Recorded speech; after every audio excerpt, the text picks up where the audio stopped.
నమస్కారం. సంగ్రహ స్టూడియోస్ కి స్వాగతం. హెడ్లైన్ చూద్దాం.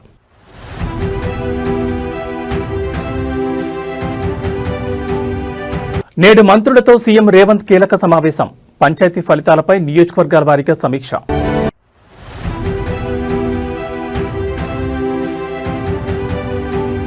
నేడు పవన్ అధ్యక్షతన జనసేన కీలక సమావేశం. పదవీ బాధ్యత పేరుతో పార్టీ నేతలకు దిశానిర్దేశం.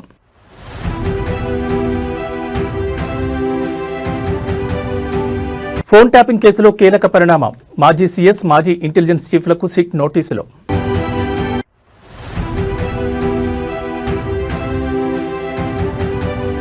నేడు తిరుమలలో ఉన్నత స్థాయి సమీక్ష. ముక్కోటి ఏకాదశి వైకుంఠ ద్వార దర్శనాలపై సమీక్షించనున్న మంత్రులు.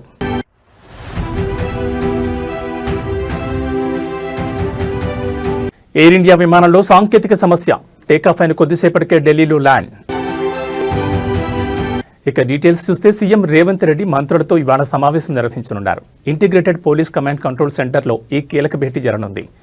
పంచాయతీ ఎన్నికల ఫలితాలు, కాంగ్రెస్ బలపరిచిన అభ్యర్థులు గెలుచుకున్న స్థానాలపై చర్చ జరగనుంది. సర్పంచ్ ఎన్నికల ఫలితాలపై విశ్లేషించనున్నారు. మంత్రుల నియోజకవర్గాలు, వారి ఇన్ఛార్జీలుగా ఉన్న జిల్లాల్లో కాంగ్రెస్ సర్పంచ్ ఎన్నికల ఫలితాలను విశ్లేషించనున్నారు. ఆయా గ్రామాలు, మండలాలు, నియోజకవర్గాల వారి ఫలితాలు, గణాంకాలతో సహా చర్చించనున్నారు. ఇతర పార్టీలు బలపరిచిన అభ్యర్థుల ఫలితాలపై విశ్లేషణ ఉండే అవకాశం ఉంది. పంచాయతీ ఎన్నికల ఫలితాలు జోష్లో ఉన్న కాంగ్రెస్ పార్టీ ఎంపీటీసీ, జడ్పీటీసీ ఎన్నికలకు వెళ్లాలని భావిస్తున్నట్టు తెలుస్తోంది.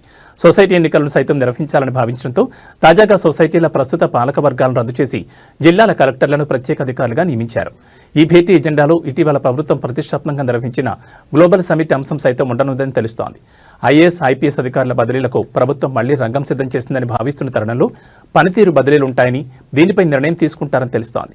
రాష్ట్ర స్థాయి నుంచి జిల్లా స్థాయి వరకు బదిలీల జాబితాలు చేర్చనున్నట్లు సమాచారం. మంత్రుల పనితీరుపై సీఎం రేవంత్ రెడ్డి అధిష్టానానికి నివేదిక సమర్పించిన నేపథ్యంలో ఆ నివేదిక కాపీలను ఒక్కో మంత్రికి విడిగా ఇచ్చే అవకాశం ఉంది. కొందరు మంత్రులు తమ పరిధిలోని శాఖల్లో ఆశించిన స్థాయిలో పనిచేయడం లేదని విమర్శలతో పాటు మరికొందరు జిల్లాలో గ్రూప్ తగాదాలను ఎంకరేజ్ చేస్తున్నట్లు ఆరోపణలున్నాయి. ఈ మీటింగ్లో సీఎం రేవంత్ రెడ్డి కొందరు మంత్రులను సున్నితంగా హెచ్చరించే అవకాశం ఉందని సమాచారం.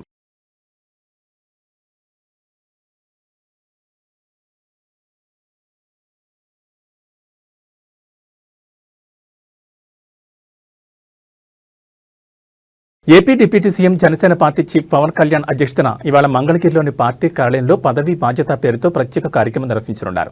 ఈ సమావేశంలో ఎన్డీఏ కూటమి ప్రభుత్వంలో జనసేన తరపున నామినేటెడ్ పదవులు పొందిన కార్పొరేషన్ చైర్మన్లు, డైరెక్టర్లు, నీటి సంఘాల అధ్యక్షులు సహా సుమారు 3,000 మంది నాయకులు పాల్గొబోతున్నారు. ఈ సందర్భంగా పార్టీ నేతలకు స్పష్టమైన దిశానిర్దేశం చేయనున్నారు. పారదర్శక పాలన, అవినీతి రహితంగా ప్రజల సేవ చేయాలని సూచించనున్నారు. గ్రాస్ రూట్ స్థాయిలో అభివృద్ధి కార్యక్రమాలు వేగవంతం చేయాలని పిలుపునివ్వనున్నారు. పార్టీ బాధ్యతలు, కోడ్ ఆఫ్ కండక్ట్ పై మార్గదర్శకాలు జారీ చేయనున్నారు.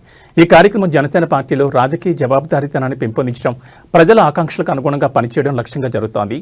జనసేన పార్టీ వర్గాలు వెల్లడించాయి.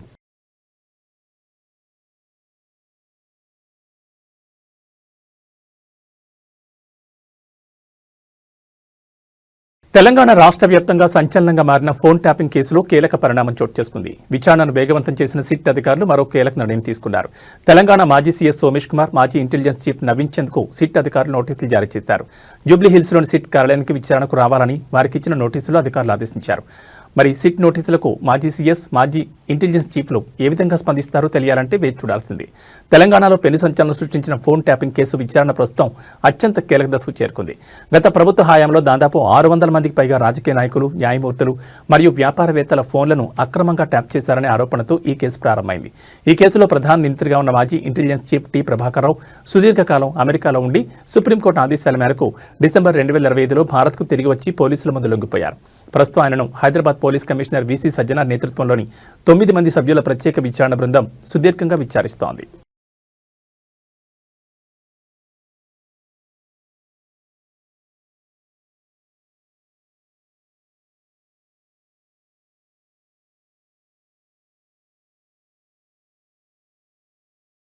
తెలంగాణ రాష్ట్ర జలవనరులు, పౌర సరఫరాల శాఖ మంత్రి ఉత్తమ్ కుమార్ రెడ్డి ఇవాళ హస్తినకు వెళ్లనున్నారు. రాష్ట్రంలోని పలు కీలక నీటిపారుదల ప్రాజెక్టులకు పర్యావరణ అనుమతులు మంజూరు చేయాలంటూ కేంద్ర పర్యావరణ, అటవీ, వాతావరణ మార్పుల మంత్రి భూపేంద్ర యాదవ్ను కలవనున్నారు. ఈ భేటీలో తెలంగాణ ప్రభుత్వం ప్రతిపాదిస్తున్న నీటి ప్రాజెక్టులకు సంబంధించిన అనుమతులు, అటవీ భూములు, గౌరవెల్లి ప్రాజెక్టుకు పర్యావరణ అంశాలపై ప్రధానంగా చర్చించనున్నారు. అయితే మంత్రి ఉత్తమ్ కుమార్ రెడ్డి ఇటీవల ఆంధ్రప్రదేశ్ ప్రభుత్వం ప్రతిపాదిస్తున్న పోలవరం, నల్లమల సాగర్, పోలవరం ప్రాజెక్టుపై అభ్యంతరాలు వ్యక్తం చేశారు. ఇప్పటికే కేంద్ర మంత్రి భూపేంద్ర యాదవ్కు ఆ ప్రాజెక్టుకు ఎలాంటి అనుమతి ఇవ్వొద్దని కోరారు. ఆంధ్రప్రదేశ్ ప్రభుత్వం ప్రాజెక్టు స్కోప్ను మార్చి గోదావరి జలాల వాటాలు, పర్యావరణ నిబంధనలు ఉల్లంఘిస్తోందని ఆరోపించారు. అదేవిధంగా తెలంగాణకు చెందిన ప్రాజెక్టులకు త్వరితగతిన క్లియరెన్స్లు ఇవ్వాలని మంత్రి కోరనున్నారు. అదేవిధంగా మంత్రి ఉత్తమ్ రేపు కేంద్ర వినియోగదారుల వ్యవహారాలు, ఆహారం, ప్రజా పంపిణీ మంత్రి ప్రహ్లాద్ జోషిని కలవనున్నారు. మరి అదేవిధంగా కృష్ణా నదీ జలాల విషయంలో నేను ఇంకా వివరంగా రేపు ఫ్యాక్ట్స్, ఫిగర్స్, డేట్స్ తో సహా క్రాలజీతో రేపు చెప్తాను. అంటే ఈరోజు టైం తక్కువ ఉంది, మిమ్మల్ని కూడా ఎక్కువ ఇబ్బంది పెట్టకుండా నేను ఇన్ షార్ట్ ఈరోజు చెప్తాను.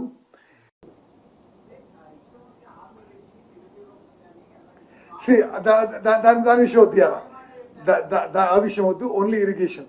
నేను ఇరిగేషన్ మినిస్టర్. ఓకే. తిరుమలలో కొలువుదీరిన కలియుగ దైవం శ్రీ వెంకటేశ్వర స్వామి వైకుంఠ ద్వార దర్శనాలకు సంబంధించి ఈ రోజు తిరుమలలో ఉన్నత స్థాయి సమీక్ష సమావేశం జరగనుంది. ఈ సమావేశానికి రాష్ట్ర హోంశాఖ మంత్రి వంగలపూడి అనిత, దేవాదాయ శాఖ మంత్రి ఆనం రామనారాయణ రెడ్డి హాజరు కానున్నారు. టీటీడీ ఉన్నతాధికారులు, జిల్లా యంత్రాంగంతో కలిసి వైకుంఠ ద్వార దర్శనాల ఏర్పాట్లపై మంత్రులు సమీక్షించనున్నారు. డిసెంబర్ 30 నుంచి జనవరి 8 వరకు మొత్తం 10 రోజుల పాటు శ్రీవారి ఆలయంలో వైకుంఠ ద్వార దర్శనాలు నిర్వహించేందుకు టీటీడీ ప్రత్యేక ఏర్పాట్లు చేస్తోంది. ఇప్పటికే తొలి 3 రోజుల వైకుంఠ ద్వార దర్శనాలకు ఈ డిప్ ద్వారా టోకెన్లు కేటాయించింది.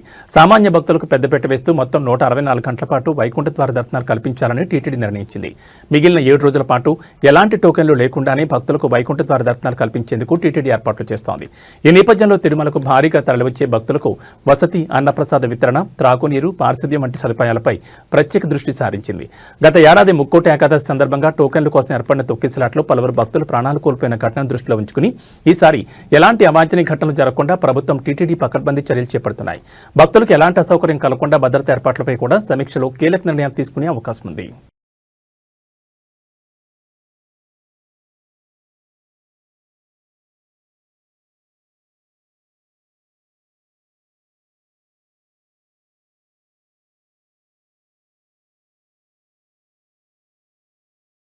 హనుమకొండలో ఉద్రిక్తత చోటు చేసుకుంది. చదువు చెప్పాల్సిన గురువులు లేక భవిష్యత్ అంధకారం అవుతుందన్న భయంతో విద్యార్థులు రోడ్డెక్కారు.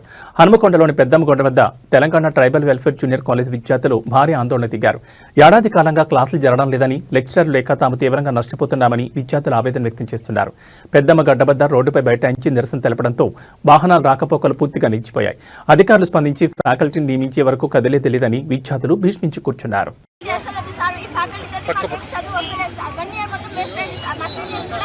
ఇలానే చేసింది సార్, కానీ వాళ్ళకి ఏం రిజల్ట్స్ లేదు సార్. రోడ్ కెక్కినాం సార్, అందుకే మాకు ఫ్యాకల్టీ వచ్చేంత వరకు మేము ఇలానే ఉంటాం సార్, ధర్నా చేస్తూనే ఉంటాం. అంటే ఎందుకు ఏ సబ్జెక్ట్స్ చెప్పట్లేదు అసలు? ఫిజిక్స్, కెమిస్ట్రీ ఏం బాలేదు సార్ మాకు.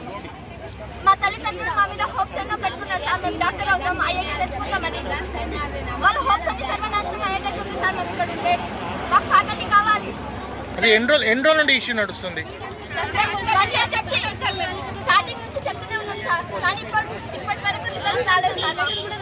కాబట్టి మేము ఈ ధర్నాకు ఎవరైనా అధికారులకు చెప్పారా మీరు? చెప్పాను సార్, ఆర్సీఓ సార్ చెప్పకుండా మేడం వాళ్ళు ఫ్యాకల్టీ గురించి ఏం చెప్పకుండా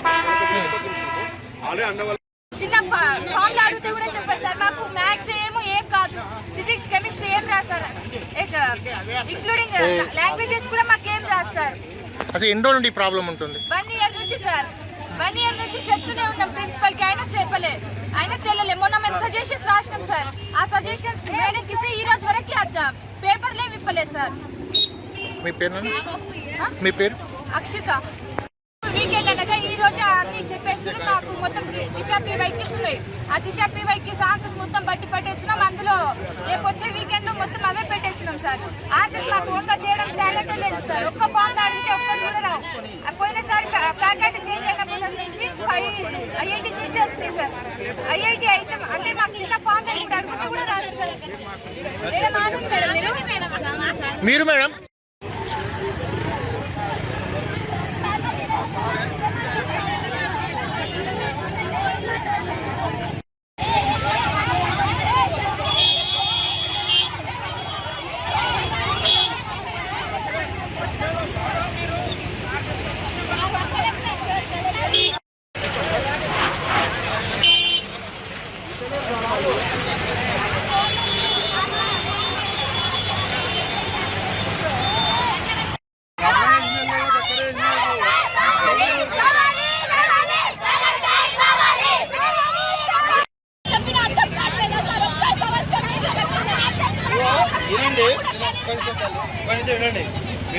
5 నిమిషాలుగా మళ్ళీ కూర్చుంటారు జామ్ అయింది. అదే ఒక అంబులెన్స్ కూడా ఉన్నది.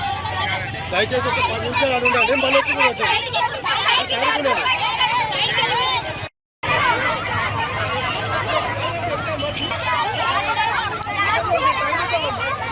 ఏలూరు జిల్లాలోని అగిరిపల్లి మండలం పోతవరపాడులో గుట్టుచప్పుడు కాకుండా సాగుతున్న భారీ పేకాట స్థావరంపై పోలీసులు ఆదివారం రాత్రి మెరుపు దాడులు నిర్వహించారు.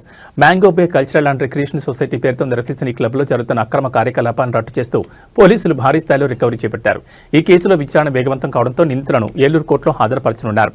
మ్యాంగో బే క్లబ్ నిర్వాహకులు ఆంధ్రప్రదేశ్ హైకోర్టు ఇచ్చిన కొన్ని పాత ఉత్తర్వులను అడ్డుపెట్టుకుని పేకాట స్థావరం నడుపుతున్నట్లు తెలుస్తోంది. తాము నిర్వహిస్తోంది కేవలం రిక్రియేషన్ క్లబ్ మాత్రమేనని వారు బొక్కాయిస్తున్నారు. క్లబ్ బయట హైకోర్టు ఆర్డర్ కాపీలతో కూడిన ఫ్లెక్సీలను కూడా ఏర్పాటు చేసి పోలీసులు కళ్లు కప్పే ప్రయత్నం చేశారు.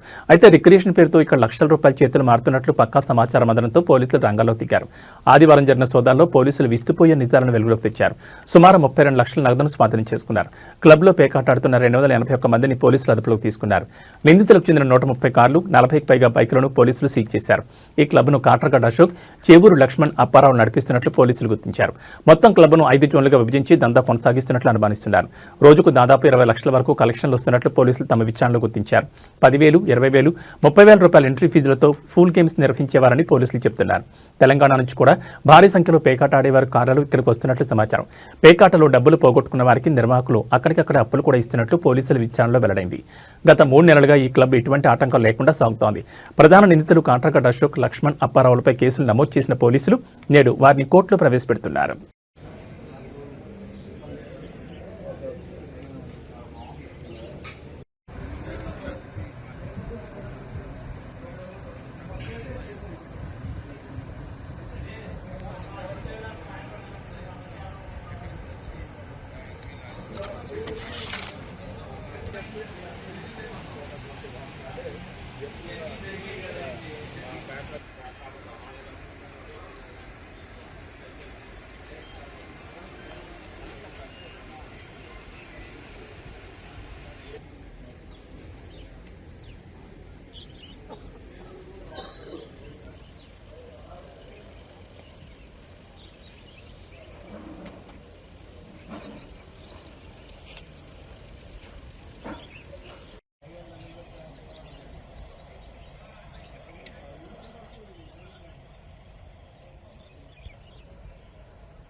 వాళ్ళు కొనుక్కోమన్నారు ఎప్పుడు పేకాట క్లబ్లో మొన్న మీకు చెప్పాక ఏమన్నా ఉంటే వేద్దామండి అన్నారు. మన వాళ్ళు కొనుక్కోమన్నా కదా అంటే వాళ్ళు లోపల ఎక్కబోతా అయినా ఆడు ఆడుతున్న నెల నుంచే కదా.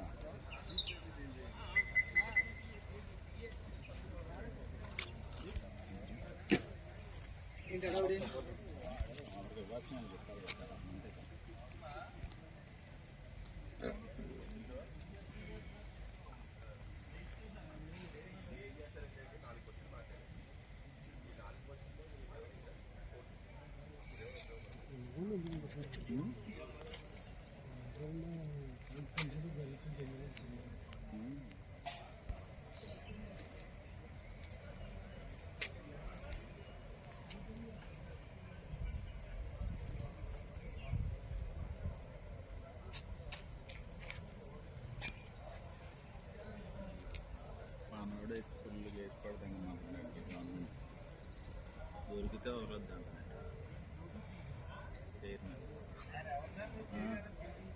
తీసుకో ఆడిపో.